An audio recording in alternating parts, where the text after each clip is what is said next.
अगर भाई कृष्ण भगवान का घर मानो कहाँ है, मथुरा, तो मथुरा उनके नाना नानी का घर है, उनका वो भी नहीं है। अच्छा गोकुल मान लो, तो गोकुल में भाग करके छुपे, वो भी उनका गांव नहीं है।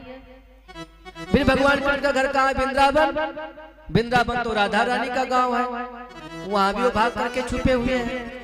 अच्छा द्वारिका मान लो, द्वारिका में वो रहते हैं, द्वारिका है, तो द्वारिका में तो भाग करके गए हैं, डर के मारे जरासंध के वहां छुप करके बैठे, कहीं तो गांव होगा ना।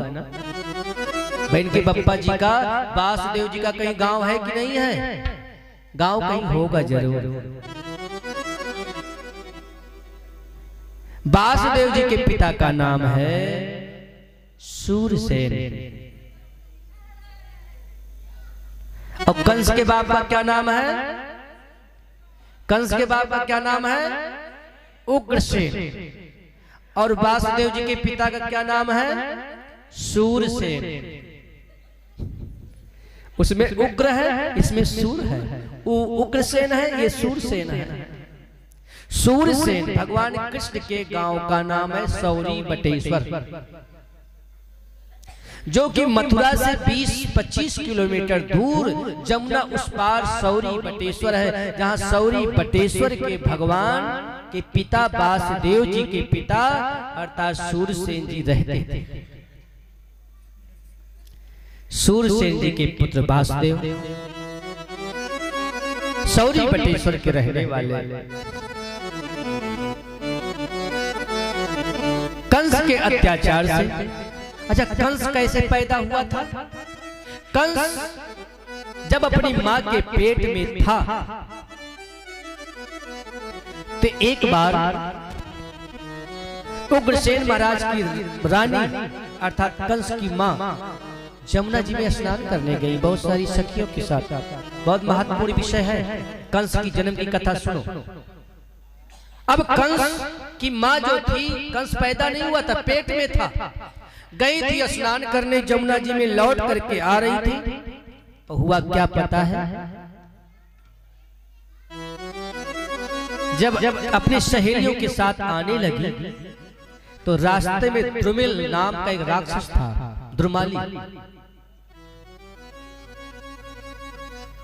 और द्रुमाली राक्षस को देख करके उनकी माता भयभीत हो गई, और जब भयभीत हो गई तो महाराज डर के मारे उनकी चुनरी जो पेट से ढका था हट गया। कथा पर ध्यान देंगे हमारी बहनें विशेषकर। अब पेट खुल गया, पेट जब खुल गया तो द्रुमाली नाम का राक्षस उनके नाभि स्थान पर दृष्टि डाला, का लगता है महारानी पेट से है, गर्भावस्था में। बहुत देरी के बाद आई, महाराज उग्रसेन ने कहा इतनी देर क्यों कर दी, बोले महाराज मैं आ रही थी स्नान करके, रास्ते में द्रुमाली मिल गया, रास्ते में खड़ा था, मैं डर गई। बोले एक बात बताओ तुम्हारे कपड़े तो नहीं उड़ गए, बोले मेरे महाराज मेरी चुनरी उड़ गई, मेरा पेट खुल गया था। तो उग्रसेन ने कहा तब तो ये संतान मथुरा लायक नहीं है, काम लायक नहीं है। पता है मम्मी पापा गोरे गोरे होते हैं, बेटा बेटी काले हो जाते हैं, बड़े विषय की बातें हैं, गलती इसमें महिलाओं की होती है। मम्मी पापा गोरे गोरे बच्चे काले हो गए, या मम्मी पापा गोरे गोरे हैं काले काले हैं बेटा गोरे हो गए, मम्मी पापा की हाइट 6 फुट 5 फुट के बेचे नाटी नाटा हो गए। न मम्मी को पड़े, न पापा को, न दादा को, न दादी को, न चाचा को, न चाची को, किसी पर वो शकल गए नहीं, न ननियाउर में किसी को पड़े, न घर में किसी को पड़े, अजीबो गरीब उनका चेहरा मोहरा बन गया, उनका चाल चलन लक्षण। ऐसा क्यों, ऐसा क्यों? क्योंकि जब गर्भ में बच्चा होता है तो हमारी माताओं को थोड़ा संभल के चलना होता है। अब मान लो नंदोई घर पे आई, शराब के नशा में है नंदोई, और तू खाना दिए गई तो आंखें फाड़ फाड़ के नंदोई देख रहे हैं, नंदोई के छाप उस पे पड़ गया। जब वो बेटा पैदा होगा तो नंदोई का चेहरा मोहरा और स्वभाव उसमें प्रवेश करेगा। इसलिए हमारे शास्त्र में लिखा है कि जब गर्भ अवस्था हो जाए तो गर्भ अवस्था में पेट को बहुत ढक के रखना चाहिए, पल्लू सर पे ढकना रखना चाहिए, अपना पति अपना ससुर यानी अपनी फैमिली को छोड़ करके किसी रिश्तेदार के सामने पूरी नजरों से नहीं जाना चाहिए। पता लगा गांव में मदारी आ गया, डुक डुक डुक डुक बजाने लगा, बाल खोले पेट खोले आ गई, सांप दिखा रहा है मदारी, और वो सर्प का दृष्टि उसके नाभि पर जाया, बेटा बेटी पैदा हुए, लुपुर लुपुर जीव निकालने लगे। पता लगता है मम्मी पापा गोरे गोरे हैं, कबाड़ी सबाड़ी आए साग सब्जी बेचने भूत की तरह, और सब्जी लेने गई, पल्लू उधर गिर रहा है, पैसा उधर गिर रहा है, और वहां के फाड़ फाड़ कर देगा, कबाड़ी का छाप पड़ गया। मैं नहीं बोलता हूँ, ये भागवत बोलता है दशम स्कंद। मेरी हिम्मत नहीं है बोलने को, यहाँ से मैं कुछ बोलूंगा तो उतार दिया जाऊंगा, मैं जानता हूँ। ये भागवत का दशम स्कंद बोलता है। इसलिए जब गर्भ अवस्था हो तो ये हंसने की बात नहीं है। जरा देखो, कभी कभी वैसा दिखता है, बच्चा अपने घर में किसी को पढ़ता नहीं, मामा मामी को पढ़ता नहीं। चलो हम देखते हैं, बेटी का रिलेशन दो जगह से होता है, नाना नानी मामा मामी, लेकिन वह बच्चा पति को पढ़ सकता है, लेकिन औरों को कैसे पढ़ जाए? कभी फूफक पड़ गया, कभी मौसा का पड़ गया, कभी फलाने पड़ गया, कभी धमाके पड़ गया। ये क्या सब आती है? ये सब गलती केवल हमारी गर्भवती महिलाओं की, बहनों की होती है। अपने पल्लू से सर ढक के रखो, अपने उदर को ढक के रखो, नहीं तो मजाक बन करके रह जाओगे। कभी कभी मजाक होता है।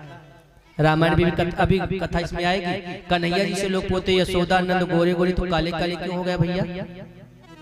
कन्हैया के रोते हैं, कहते हैं मम्मी हमको सब काले काले कहते, आप दोनों गोरे क्यों, हम काले क्यों हैं? महाराज इन्हीं के वंश में उग्रसेन के पुत्र वासुदेव जी का विवाह, एक कंस जब पैदा हुआ तो कंस को उठा करके बहा दिया नदी में उनके पिता, बोले ये मेरे लायक नहीं है। और कंस और वासुदेव जी 15 दिन के छोटे बड़े हैं, ये दोनों एक ही माँ के दूध पिए हैं। जब कंस के पिता ने जमुना में बहाया तो सूरसेन महाराज वहां स्नान करने गए थे, नार विवाह सहित बच्चा को ला करके घर में रख लिया, पालन पोषण किया। उसी 15 दिन के आगे पीछे वासुदेव जी का भी जन्म हुआ था। महाराज आज वासुदेव जी हमारे दूध है और कंस एक माँ के दूध दोनों पीने लगे। एक दिन नारद जी गए, बोले कंस तुम किसके बेटा हो जानते हो? बोले नहीं, मेरे पिताजी यही हैं। बोले नहीं, ये तुम्हारे पिता नहीं है, तुम मथुरा के राजा, ये सूरसेन है सौरी बटेश्वर के, तुम्हारे पिता मथुरा के उग्रसेन हैं। जैसे सुना जरासंध, दंतवक्र, शिशुपाल इत्यादि दुष्ट राजाओं को लेकर के मथुरा पर चढ़ाई किया, माता पिता को जेल में डाल दिया और सिंहासन पर बैठ गया। और समय जब आया तो अपनी छोटी बहन का विवाह वासुदेव जी के साथ किया। वासुदेव जी के साथ विदा करके सौरी बटेश्वर, मथुरा से सौरी बटेश्वर जब पहुंचाने के लिए चला, आकाशवाणी हुई, अरे कंस जिस बहन को तो पहुंचाने जा रहा है ना, इस बहन का 8वां गर्भ, तेरा काल होगा, तेरा मृत्यु होगा, इसी से सिरा मृत्यु होगा। जैसे सुना तैसे उसने अपने बहन के केस को खींच करके रथ से उतार लिया, तलवार से मारने लगा। वासुदेव जी सोचने लगे कि जो पति अपने पत्नी की रक्षा न कर पाए वो पति किस काम का? बेटा बेटी होंगे कि नहीं होंगे कौन जानता है, पता नहीं। वासुदेव जी ने कहा मथुरा के राजा, एक ही माँ की दूध आपने पिया हमने पिया, मैं वचन देता हूँ कि इसके 1 से लेकर के 8 तक सारे बच्चे आपको दे दूंगा, मार डालना। मेरी पत्नी को क्यों मारते हो? रक्षा किया, लेकर के गए। समय आया, एक एक बच्चा वासुदेव जी पहुंचाते गए, वो मारता गया। लेकिन जब 7वां गर्भ आया तो 7वां गर्भ पेट से निकल करके, यानी देवकी के गर्भ से निकल करके रोहिणी के गर्भ में चला गया। 8वीं बार गर्भ में महाराज जगत नियंता जगदीश्वर आते हैं, भगवान आते हैं। वासुदेव गृह साक्षात भगवान पुरुषा परः, जानिष्यते तत्प्रियार्थे संभवतो सुराश्रयः। भगवान अवतार ले रहे हैं, कहा मथुरा के जेल में। बहन और बहनोई को जेल में डाल दिया। कंस जानता है कि इस बार 8वां गर्भ है, इसको मैं छोड़ूंगा नहीं, बंद करके जेल में रखे हैं। समय बीतता गया और महाराज भादों का महीना आया, देव की वसुदेव जेल में है, 7 फाटक के अंदर। आसीनो सभी 7 स्थान भुंजान पर्यटम महीम चिंतायनो ऋषिकेश पश्याम तन्मया जगतम। सारे देवता इस समय मथुरा के जेल खाना में घूम रहे हैं, क्योंकि कौन? भगवान का अवतार होने वाला है। भगवान का अवतार आने का समय आया। भगवान जेल खाने में माता पिता कैदी हैं और सारे देवता खड़े होकर भादों का महीना कृष्ण पक्ष रात में सब स्तुति कर रहे हैं। हम लोग भी 2 बार स्तुति करें, स्वागत करें कि भगवान अवतार हो। सत्यम परम सत्यम व्रतम त्रिसत्य सत्यस्य योनिनितं च सत्यम स्वागतम कृष्णा शरणागतम कृष्णा स्वागतम कृष्णा शरणागतम कृष्णा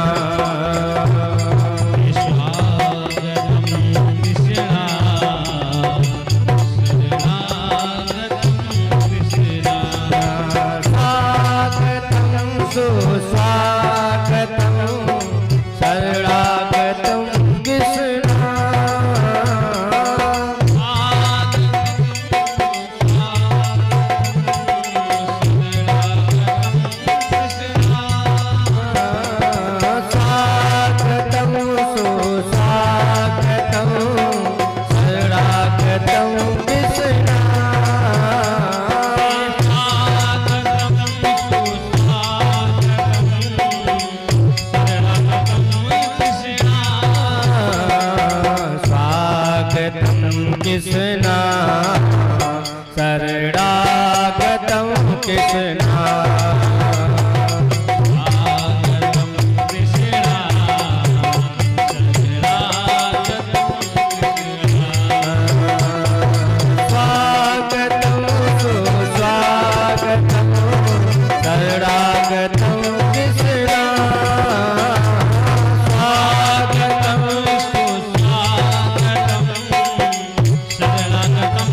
कृष्णा स्वागतम सुस्वागतम शरणागतम कृष्णा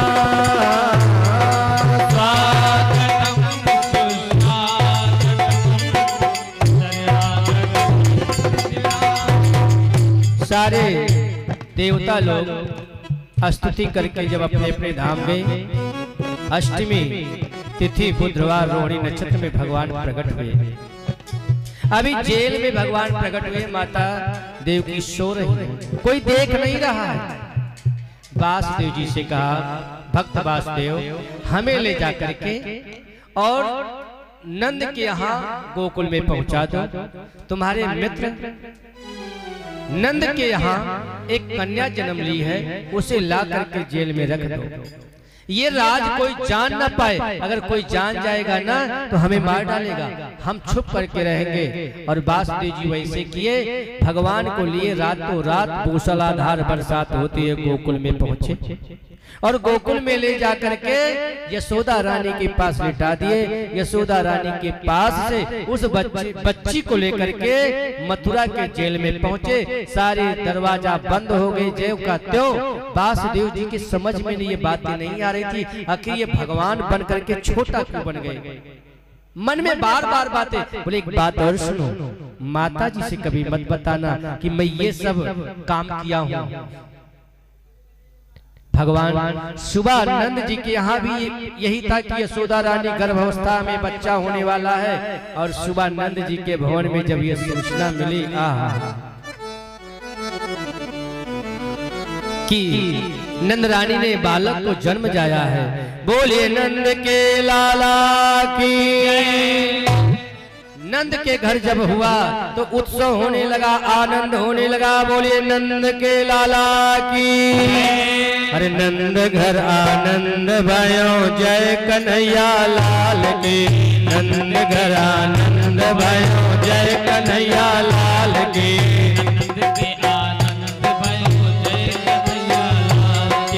जय कन्हैया लाल की, मदन गोपाल की। जय कन्हैया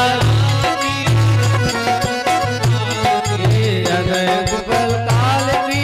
जय कन्हैया लाल की। जय घोड़ा पाल की। नंद घरा नंद भयो, जय कन्हैया लाल की।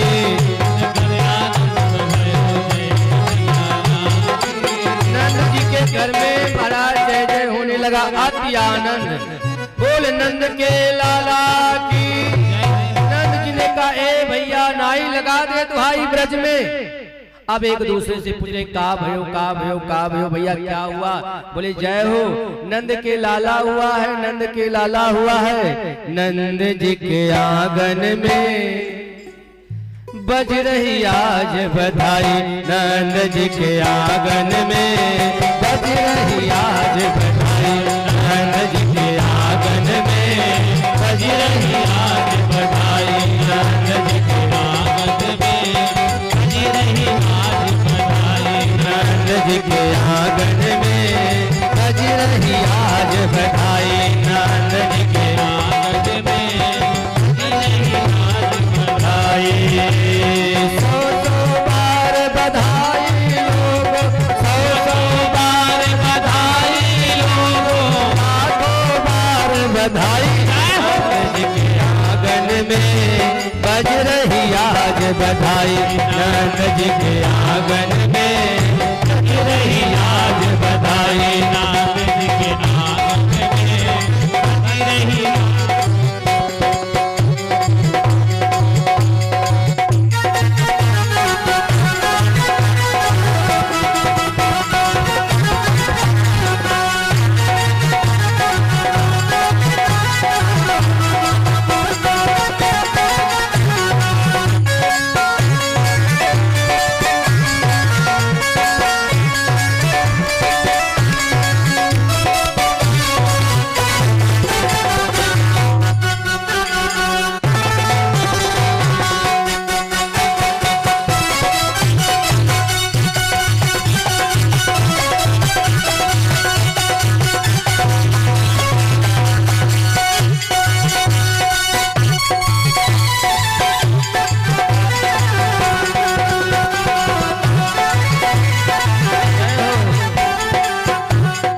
चमत्कार सा हो गया देखो, हो गई बात निराली निराली।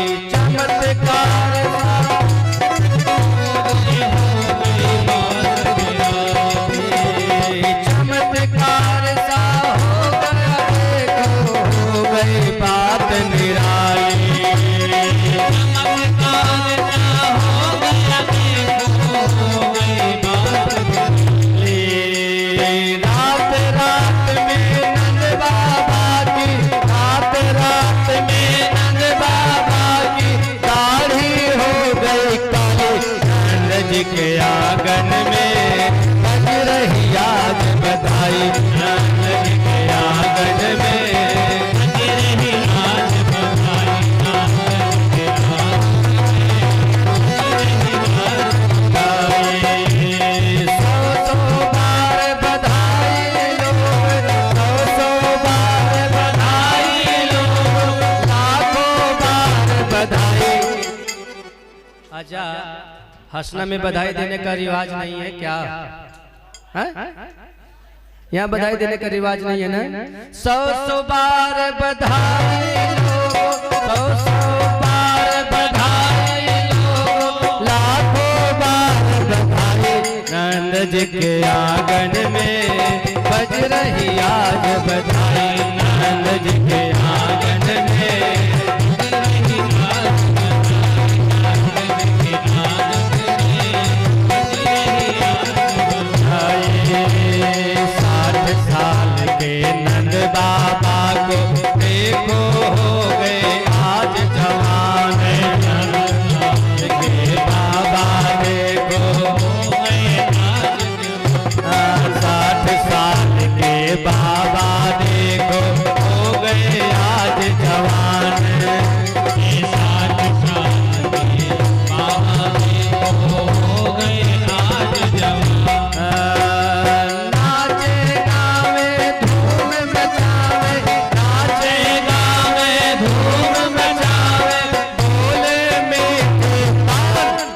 नंद जी के आंगन में बज रही आज बधाई। नंद जी के आंगन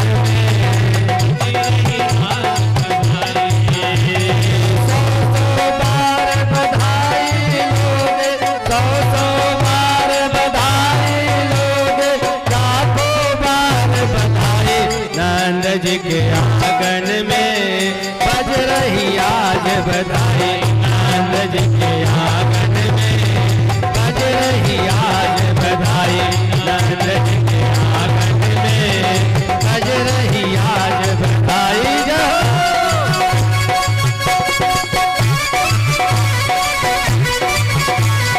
जय हो।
जुग जुग जिए लाल तुम्हारो ये आशीष हमारी है।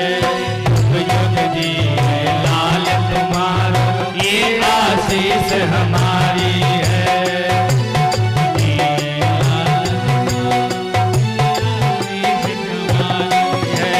हिल मिल गावे धूम मचावे, हिल मिल गावे धूम मचावे और बने बनवारे आज नंद आंगन के आंगन में बज रही आज बधाई। नंद के आंगन में बज रही आज बधाई। नंद के आंगन में बज रही आज बधाई। नंद के आंगन में बज रही आज बधाई। बोल नंद के लाला